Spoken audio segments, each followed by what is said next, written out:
Vale, continuamos por donde lo habíamos dejado el anterior vídeo, que era el punto 232, validación de dimensiones de valoración.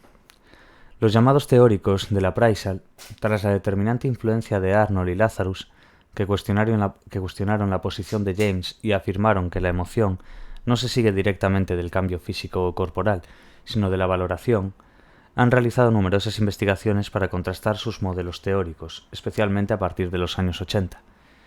El objetivo de todas ellas es encontrar configuraciones de patrones de valoración específicos para los estados emocionales distintivos. Como hemos visto, la aproximación evolucionista pretende haber encontrado el referente de las emociones en los aspectos expresivos y la psicofisiología, en los cambios corporales periféricos. Sin embargo, existen estados emocionales como la culpa, la envidia, los celos, etc., donde los aspectos expresivos no resultan distintivos.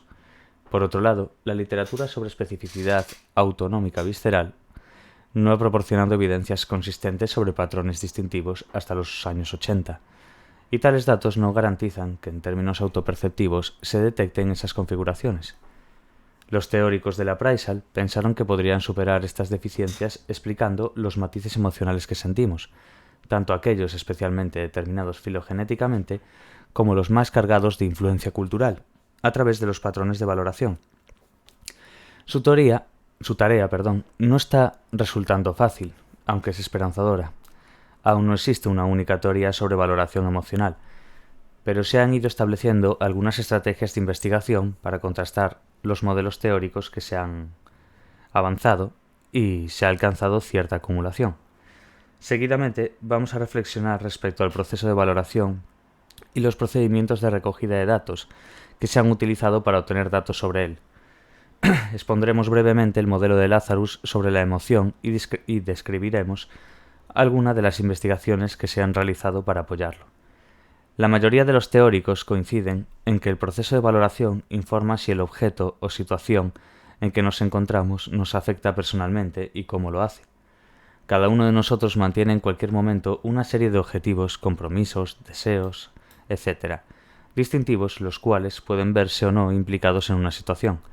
El proceso de valoración, que por defecto estaría continuamente activo, nos informaría respecto a la relevancia que tiene lo que está aconteciendo para ese entramado de metas e intereses y de la manera precisa en que los afecta.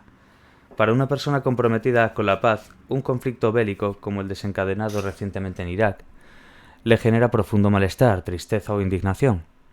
En términos de valoración, podría considerarse tal acontecimiento como indeseable, doloroso y una muestra inequívoca de arbitrariedad por parte del agresor. Sin embargo, puede que esas circunstancias no desencadenen especial desagrado en un terrorista acostumbrado a resolver las diferencias de manera violenta. El modo en que sus intereses y objetivos están implicados en el conflicto bélico o sus concepciones respecto a la esencia del ser humano es diferente, lo cual lleva a que sus sentimientos también lo sean. En ambos casos, el estado afectivo sería consecuencia de la valoración, que en términos de Lazarus sería un proceso que media entre las demandas, limitaciones y recursos del ambiente, de un lado, y la jerarquía de objetivos y las creencias personales del individuo, de otro. Los teóricos e investigadores suelen hacer referencia a criterios o dimensiones de valoración. De esa manera quieren poner de manifiesto que el proceso suele ocuparse de distintos aspectos de la situación, dependiendo de las peculiaridades de ésta. La valoración puede detectar la brusquedad con que aparece en nuestro entorno un animal o la adecuación del bostezo de nuestro interlocutor. Igualmente contemplaría si podemos alterar el curso de los acontecimientos o si la situación no está bajo control. Las dimensiones postuladas e investigadas son variadas, aunque existe cierta coincidencia entre ellos. Cada teórico ha especificado el conjunto de criterios cuyas variaciones proporcionan una explicación más completa a los estados emocionales que contempla específicamente en su modelo. Por otro lado, como hemos indicado antes, al tratarse de un proceso que, por defecto, siempre está activo, sus salidas son enormemente dinámicas, de manera que las valoraciones siempre están sujetas a revisión. Los acontecimientos pueden volver a valorarse conforme van desplegándose. Ello implica que nuestros estados emocionales también están en un continuo flujo. Piense usted, por ejemplo, en una situación en que se ha enfadado con su pareja porque ha llegado tarde a una cita. Tras una espera prolongada, por fin llega y sin poder contenerse se dirige hacia ella de modo agrio. Con actitud hostil le reprocha su poca consideración hacia usted y los problemas que le ha ocasionado con su tardanza, pues ya no podrá asistir a otra cita de gran importancia, que tenía concertada pues con posterioridad. Su pareja reconoce que ha llegado muy tarde, pero le dice que su retraso no ha sido intencional, que ha sufrido un accidente y que ha tenido que esperar a la grúa para que lleve el coche al taller. Tras esta explicación, usted comprende que no ha pretendido humillarle. De hecho, ha cogido un taxi para llegar lo antes posible y se arrepiente de haberle insultado. Sus sentimientos de enfado e ira como consecuencia de la nueva información y de la actualización de las valoraciones han cambiado y ahora más bien siente pesar por haberse comportado como lo ha hecho. Además, para aliviar su malestar, decide invitarla a cenar. El problema metodológico fundamental de las investigaciones sobre el proceso de appraisal es la obtención de datos válidos de dicho proceso. La expresión facial y el cambio corporal se pueden observar empíricamente. Caben dudas respecto al modo en que se relacionan con la experiencia subjetiva, el estado emocional, que se puede medir y cuantificar. Sin embargo, actualmente no podemos observar directamente la valoración como antecedente del estado emocional de un individuo. Lo único que podemos hacer es utilizar el autoinforme verbal para acceder a ella. Lo que ocurre es que la información que nos proporciona una persona sobre sus valoraciones siempre es retrospectiva. Y por tanto, no tenemos garantías de que realmente se refiere al proceso que lanza la emoción o al conocimiento cultural sobre las emociones que todos aprendemos desde pequeños. Los teóricos suelen considerar que el proceso es inmediato, automático e involuntario. Sin embargo, el dato de autoinforme es reflexivo y puede que no sea un buen referente del proceso. Ciertamente, estudiar el conocimiento emocional es algo que merece la pena. Investigar las estructuras de información que almacenamos a partir de la experiencia y que dan significado a lo que acontece es importante. Pero no debemos confundirnos. Ocuparnos de ese conocimiento es algo distinto a abordar el proceso de valoración como lanzador de una reacción afectiva o emocional. Existen sugerencias neurofisiológicas que el conocimiento se almacena y está apoyado por estructuras de la corteza prefrontal, mientras que los procesos de valoración que lanzan la reacción afectiva lo estarían por algunas zonas de núcleos subcorticales, como la amígdala. Estrategias de investigación. Describimos a continuación diferentes procedimientos de recogida de datos, asumiendo que ninguno de ellos es enteramente satisfactorio para establecer una diferenciación entre el proceso de valoración y su conocimiento cultural. Todos tienen su fuerza y su debilidad. En cualquier caso, pensemos que cuando se distancia temporalmente la experiencia emocional del informe verbal sobre ella, existen más posibilidades de que accedamos a conocimiento emocional, y no al proceso desencadenante. Lo mismo puede afirmarse si en vez de proporcionar información sobre vivencias reales, lo hacemos sobre descripciones de situaciones no autobiográficas.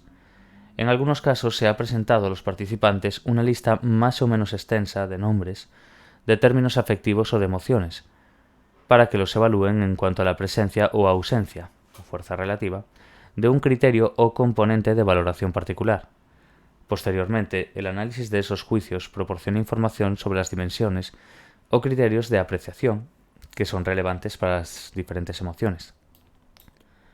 El objetivo es utilizar los juicios de los participantes para realizar un análisis semántico de los términos emocionales.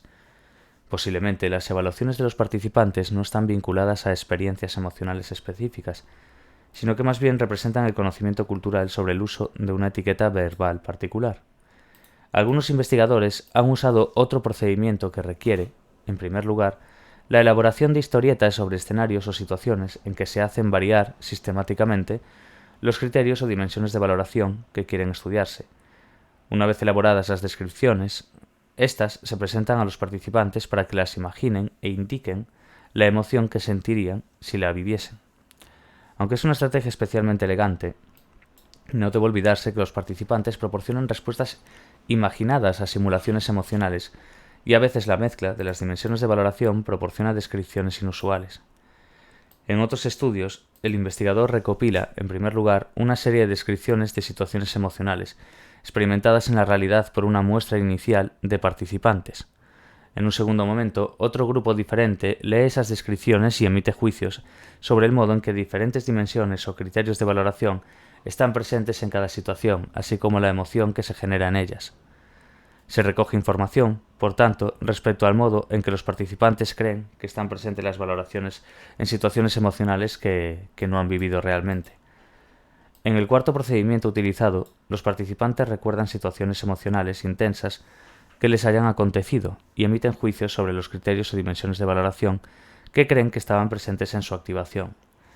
Al tratarse de juicios sobre valoraciones relacionadas con vivencias reales de los participantes, posiblemente la información esté más cercana a los desencadenantes, pero siempre caben lagunas en el recuerdo, y no puede descartarse el uso del conocimiento cultural al emitirlos.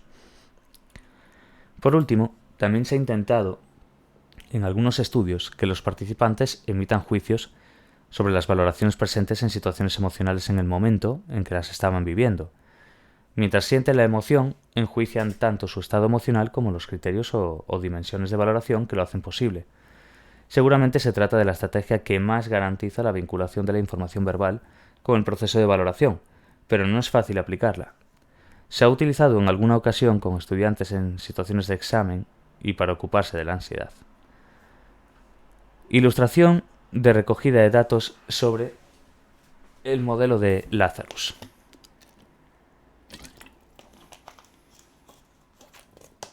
Vale. Lazarus, 1991. Tras ocuparse del estudio del estrés desde finales de los años 80, ha ido avanzando una serie de desarrollos teóricos en los que trasladado a las emociones sus explicaciones sobre el estrés. Cree que se pueden identificar aproximadamente unas 15 emociones diferentes, de las cuales 9 serían negativas: ira, susto, ansiedad, culpa, vergüenza, tristeza, envidia, celos y repugnancia. 4 positivas: alegría, orgullo, alivio y amor. Y 2 tendrían una valencia equívoca, que es esperanza y compasión. Cada una resultaría de procesos de valoración distintivos e iría vinculada a una tendencia de acción. Asume que en términos molares, cada una tiene un significado global distinto y que las configurarían diferentes valoraciones moleculares. Entre estas últimas, 3 serían primarias, es decir, detectarían el modo en que la situación afecta al bienestar de un individuo, y otras 3 serían secundarias, por tanto, informarían respecto al modo de encarar los acontecimientos. La relevancia de objetivo, su congruencia o incongruencia y el tipo de implicación del ego serían aspectos de valoración primaria.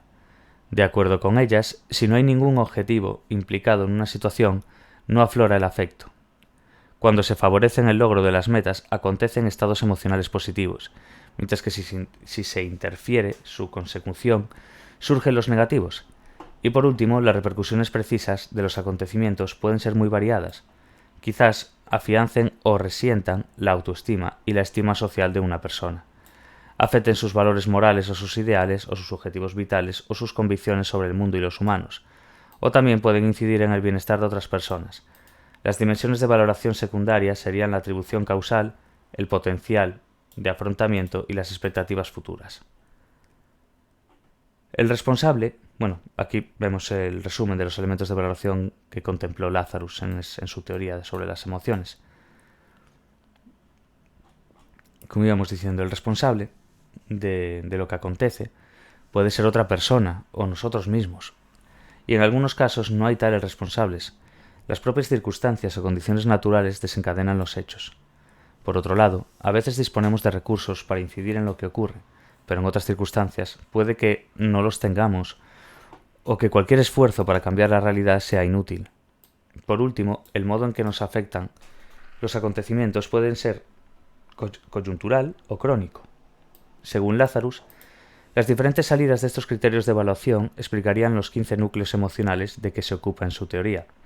En el cuadro 3.13, que es el que os acabo de decir, este resumen de Lazarus, se presenta un listado breve de estas dimensiones. Vamos a ir viendo estas dimensiones moleculares, esta valoración primaria y esta valoración secundaria, como hay relevancia versus irrelevancia, congruencia versus incongruencia y demás, ¿vale? Entonces, por ejemplo, en relación con la ira, la culpa, la ansiedad y la tristeza, de las que nos ocuparemos en las investigaciones que describiremos posteriormente, Lazarus realiza el siguiente análisis. La ira incorpora el significado global de ofensa degradante, para mí o para lo mío. Su tendencia de acción es el ataque.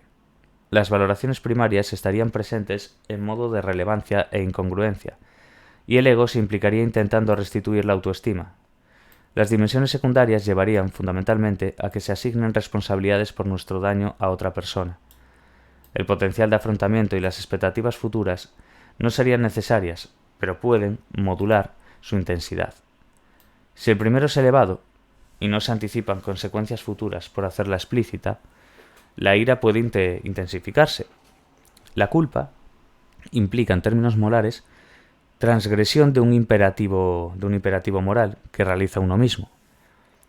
Va asociada a un impulso para expiarla o reparar el daño.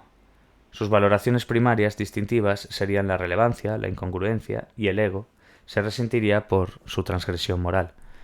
La valoración secundaria relevante es la asignación de responsabilidad a uno mismo. Las otras dos solo la modulan. Si uno cree que pidiendo disculpas va a ser mejor considerado, las pedirá, incluso públicamente. La ansiedad siempre supone enfrentarse a una incertidumbre, una amenaza existencial. La tendencia de acción habitual es la evitación o el escape de la amenaza, aunque habitualmente no puede huirse de las fuentes de peligro por estar en la propia vida. En términos de valoraciones primarias, supone relevancia, incongruencia e implicación del ego intentando sostener creencias o convicciones. Las valoraciones secundarias no son relevantes, pues la incertidumbre aflora por todos los costados. La tristeza surge cuando experimentamos una pérdida irrevocable. No va asociada a una tendencia de acción distintiva, a no ser precisamente la no acción, la retirada hacia uno mismo. Acontece en situaciones relevantes e incongruentes, y el ego resulta debilitado. Nadie es responsable de la pérdida, pues en caso contrario sentiríamos ira o culpa, y el potencial de afrontamiento es nulo. Por último, el futuro debe considerarse esperanzador, pues en caso contrario surgiría la depresión. Smith y Lazarus, en 1993, realizaron una investigación para poner a prueba parcialmente su análisis anterior, en que utilizaron el segundo procedimiento descrito, el de demanda de respuestas imaginadas ante simulaciones emocionales. Los participantes leían una serie de narraciones previamente construidas por los experimentadores, en las cuales, de modo progresivo, se iban incorporando distintas valoraciones. Su tarea consistía en indicar a lo largo de la sesión la emoción que sentirían de vivir realmente lo que se les describía. Se utilizaron 4 narraciones, dos asociadas con la ira. Una describía el caso de un amigo que había traicionado una confidencia y la otra narraba la persecución de que era objeto un estudiante por parte de un profesor. Y 2 con la tristeza. Una se refería al caso de un amigo íntimo al que le habían diagnosticado un cáncer y la otra a un resultado desastroso en un examen importante. En la primera etapa se aseguraba la relevancia motivacional y se establecía el personaje central de la historieta, cuyo papel debía asumir el participante, así como la incongruencia emocional y los componentes de valoración secundaria apropiados para que la descripción evocase lo que pretendía. Como en las situaciones del amigo desleal y del alumno ultrajado, se quería generar ira. Se hacía énfasis en la responsabilidad de otras personas, como en las situaciones del amigo que sufría cáncer y la del fracaso en el examen que pretendía producir tristeza. Se realzaba el bajo potencial de afrontamiento y unas expectativas futuras de adversidad prolongada. En la segunda etapa se hacían múltiples versiones de cada situación con el fin de crear 4 condiciones de valoración distintas: la de censura a otra persona, la de censura de uno mismo, la de amenaza y la de pérdida o indefensión. En el cuadro 3.14 se han traducido las narraciones presentadas sobre la situación del amigo desleal, como podemos ver aquí una de las versiones de este estudio de Smith y Lazarus, que lo que pretendía es eso, validar las dimensiones de la ira, la culpa, la ansiedad, la tristeza. Vemos aquí primera etapa, segunda etapa y demás. ¿Qué indicaron estos resultados? Que en todos los episodios se realizaban valoraciones elevadas de relevancia e incongruencia motivacional. Además, en las situaciones de ira, la atribución de responsabilidad a otra persona contribuía directamente a la ira. Las valoraciones de asignación de responsabilidad a uno mismo estaban directamente asociadas a la culpa. Y las de bajo potencial de afrontamiento tenían un efecto directo sobre la ansiedad. Sin embargo, en las situaciones de tristeza no se corroboraban estrictamente los resultados esperados. Las valoraciones de bajo potencial de afrontamiento y de expectativas futuras inmodificables no se relacionaban con la tristeza de modo tan estrecho como se anticipaba. Para finalizar con este apartado, quisiera recordar la importancia que actualmente se da al proceso de valoración para explicar las diferencias individuales en la construcción emocional. Sin duda, queda un importante camino por recorrer, especialmente para diseñar procedimientos de recogida de datos más válidos. Pero el proceso permite incorporar la experiencia individual y colectiva en la explicación de los desencadenantes de una emoción. Por otro lado, no debemos perder de vista que el conocimiento de las dimensiones de valoración distintivas de cada emoción proporciona de inmediato un recurso de regulación emocional eficaz. Alterando las salidas de valoración podemos incidir y cambiar el estado emocional. Bueno, vamos a leer este cuadro, el 3.15 que medio salté, que es un resumen de la investigación sobre valoración. Vamos a leerlo para recordar un poquillo. La suposición de que los procesos cognitivos determinan la cualidad de lo que sentimos proporcionó una explicación sobre la gran variabilidad individual en la construcción emocional. La inclusión de los procesos cognitivos permitió incorporar el aprendizaje y la experiencia como determinantes de la emoción. Probablemente la teoría bifactorial de Schacher es más valiosa que el experimento que realiza junto a Singer para validarla. La teoría puede explicar bien lo que acontece en múltiples situaciones cotidianas. Sin embargo, su experimento fue metodológicamente deficiente. Las investigaciones realizadas en torno al paradigma de transferencia de excitación parecen apoyar el supuesto de no especificidad del arousal fisiológico. Los estudios sobre feedback fisiológico falso ponen de manifiesto la necesidad de diferenciar entre el arousal real y el percibido. No siempre hay coincidencia entre ambos. No existe una teoría única sobre el appraisal, pero van obteniéndose resultados acumulativos sobre las dimensiones de valoración más relevantes para explicar los distintos estados emocionales que sentimos. Es difícil desarrollar procedimientos de investigación, lo último que leímos, que proporcionen datos inequívocos sobre el proceso de valoración como antecedente directo de la emoción. En muchos casos aportan información sobre conocimiento emocional. Vale, entonces quedémonos bien con esa teoría bifactorial de Schachter y demás, y todas esas investigaciones y estudios que fuimos viendo. Y como no existe una teoría única sobre el appraisal, que es muy importante entenderlo, y luego lo difícil, que es desarrollar procedimientos de investigación que nos proporcionen datos sobre esos procesos de valoración y demás que fuimos viendo. Vale. Ahora nos vamos a pasar vamos a ver a Zahong y demás. Vale. Vamos a ver. 23, perfecto. Vale. Punto 3. Relaciones emoción-cognición. Tradicionalmente la psicología se ha interesado más por el estudio de los procesos cognitivos que de los afectivos. De hecho, durante algunos momentos de la breve historia de nuestra joven disciplina, se ha pensado que las emociones no cubrían ninguna función de adaptación.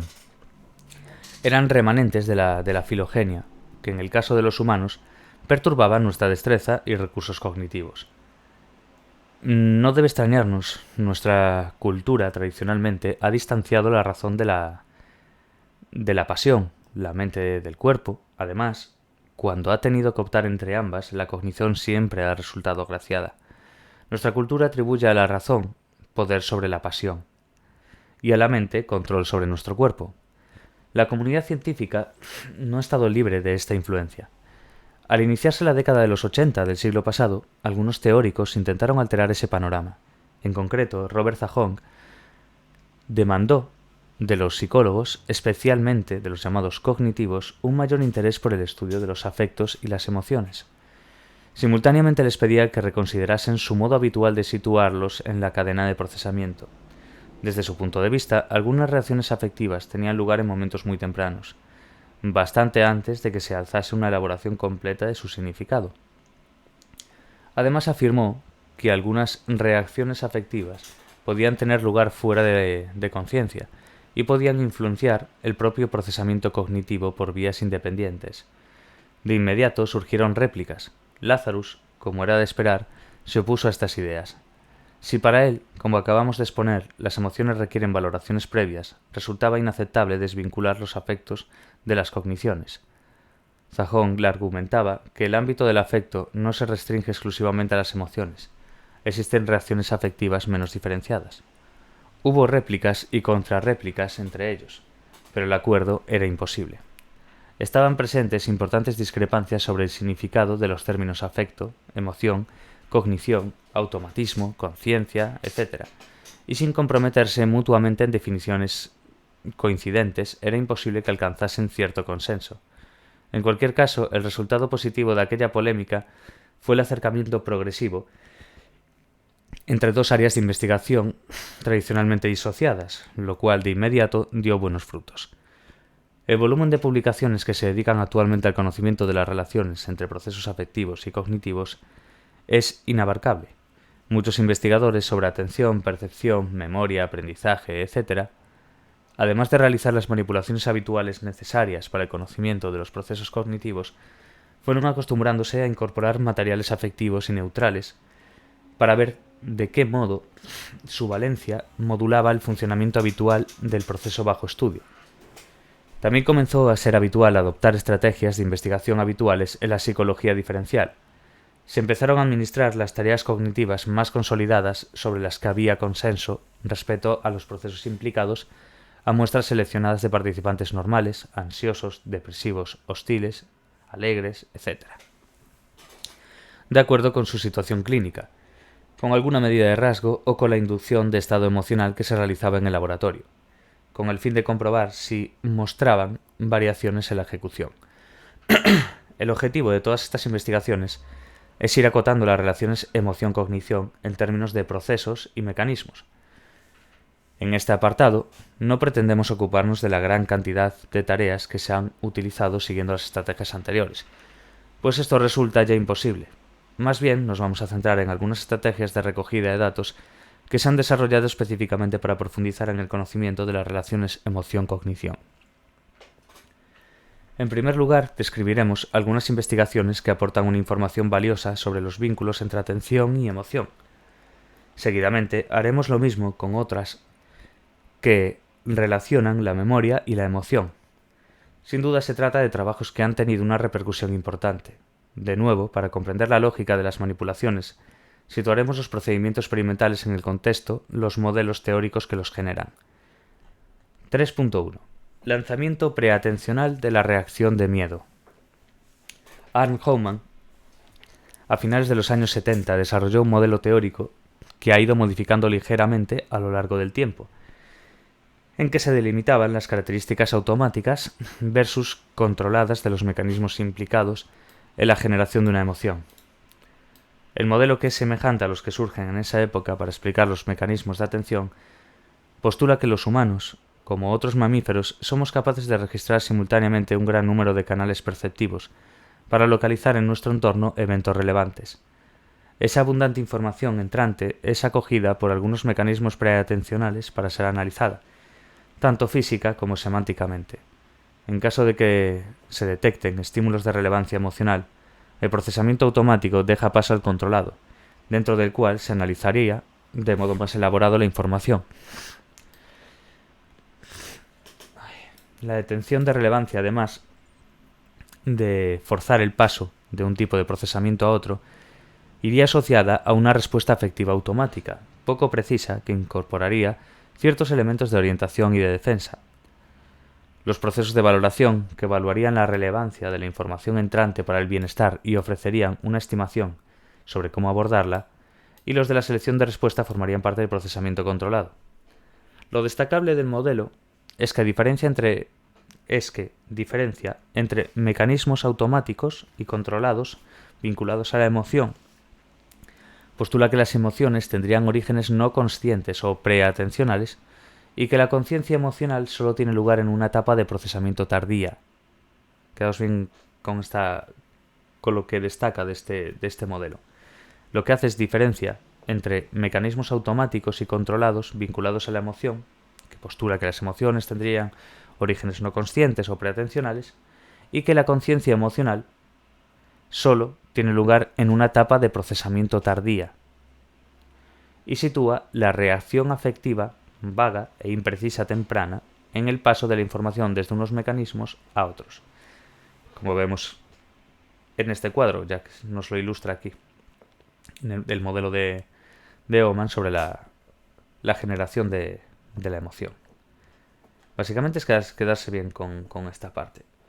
Diferencia entre mecanismos automáticos y controlados vinculados a la emoción, que postula que las emociones tendrían orígenes no conscientes o preatencionales y que la conciencia emocional solo tiene lugar en una etapa de procesamiento tardía y sitúa la reacción afectiva vaga e imprecisa temprana en el paso de la información de unos mecanismos a otros.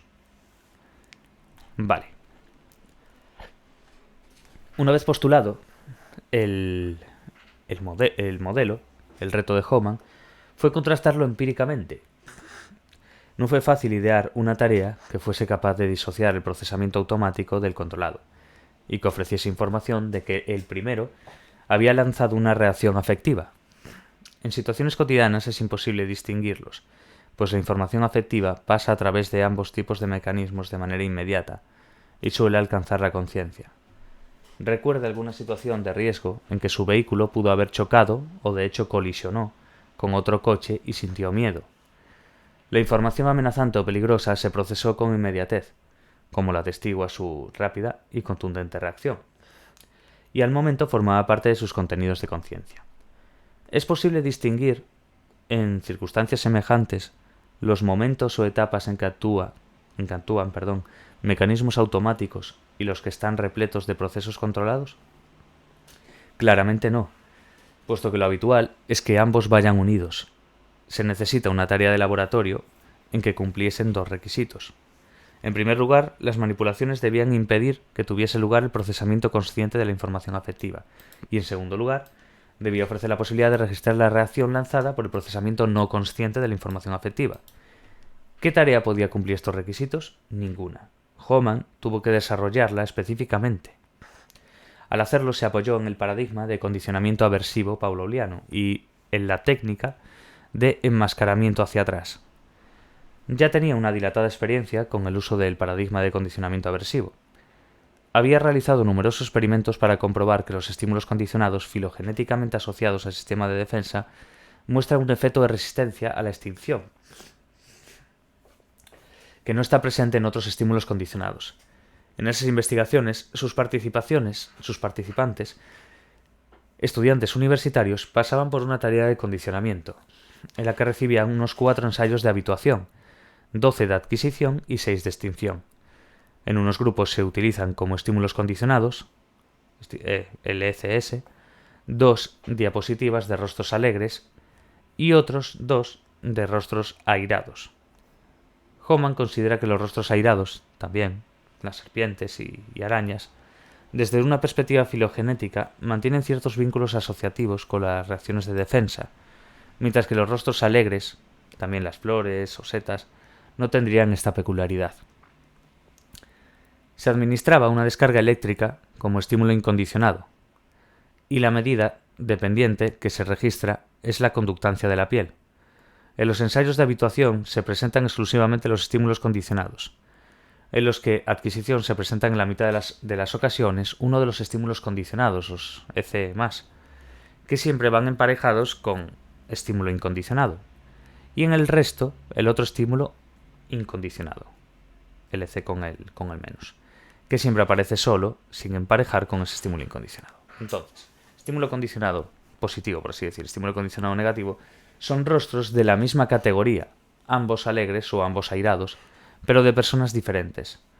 En los ensayos de extinción, de nuevo, los ECS, que vimos antes, estos estímulos condicionados y demás, se presentan solos, sin emparejar con el estímulo incondicionado. Los tiempos de exposición de los estímulos condicionados son suficientes para que los participantes se den cuenta ya de los estímulos presentados. Y entre el estímulo condicionado positivo y el estímulo incondicionado transcurren unos 500 milisegundos. El patrón de datos que han obtenido en estos experimentos es el siguiente. En el segundo ensayo de habituación, Cuando aparece la diapositiva, se observan respuestas en la actividad electrodermal de los participantes. Esas respuestas desaparecen en los siguientes ensayos. Durante la adquisición, al principio, solo se observan respuestas cuando el participante recibe el estímulo incondicionado.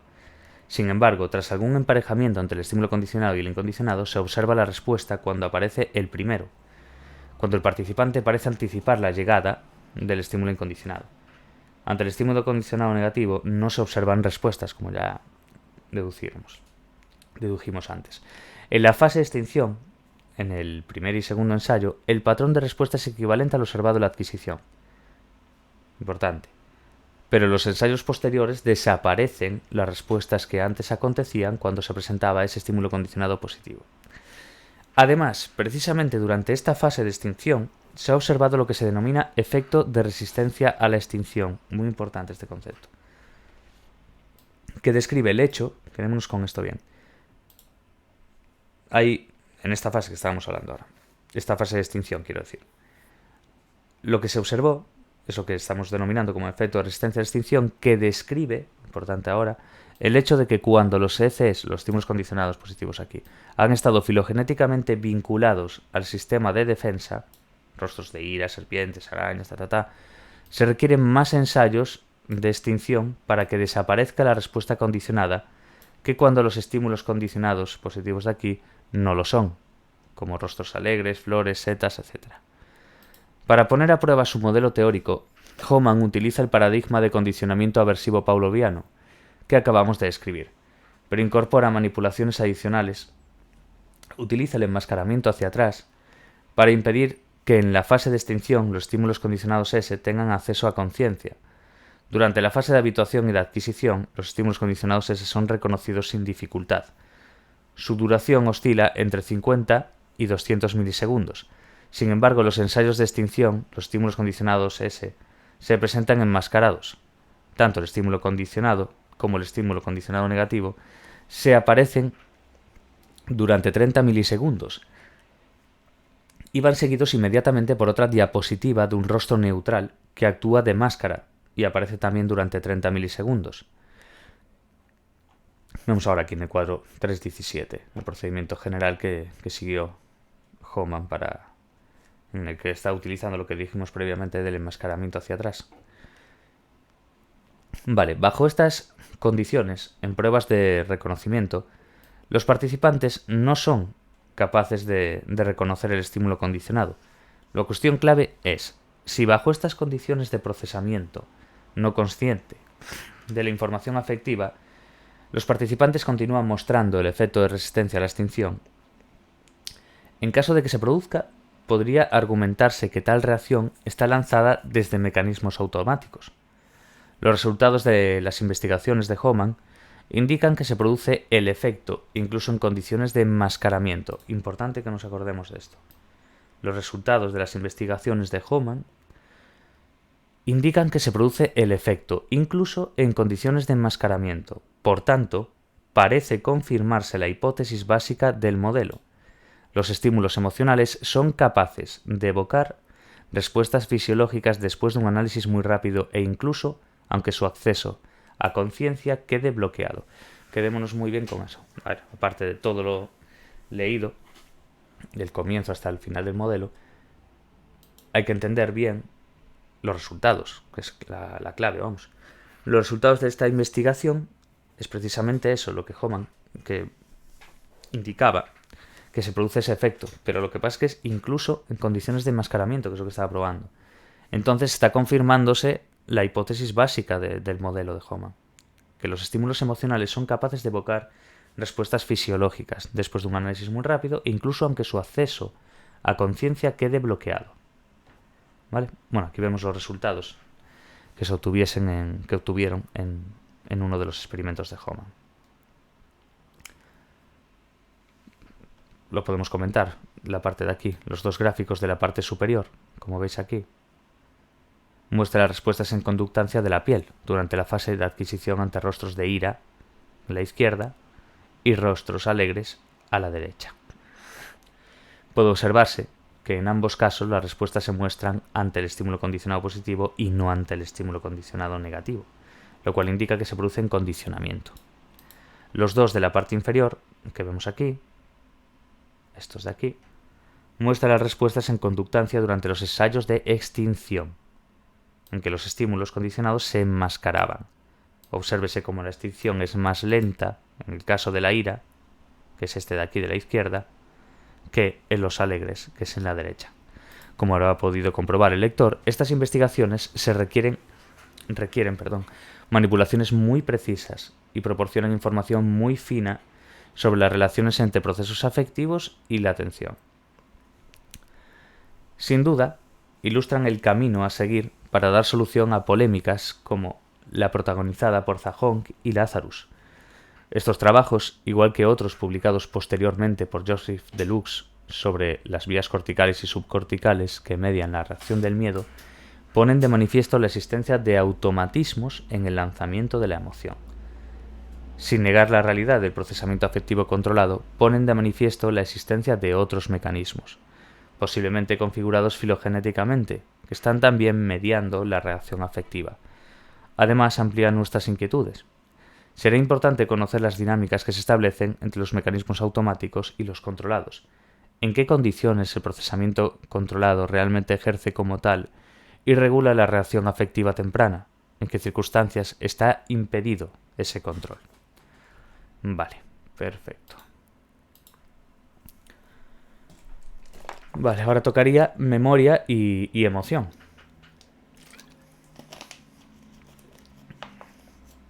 Vamos a intentar partirlo en dos vídeos esto, me parece. Porque ya son... Este ya es distinto. Sí. Lo voy a grabar ahora mismo, el siguiente, así que tanto da. Simplemente lo quiero dividir en dos para que no sean tan largos. No hacer un vídeo de 2 horas o de 1 hora y mucho. Mejor uno de 45 o 50 o cerca de 1 hora y otro de... Y de otro tanto, quiero decir. Entonces, vale.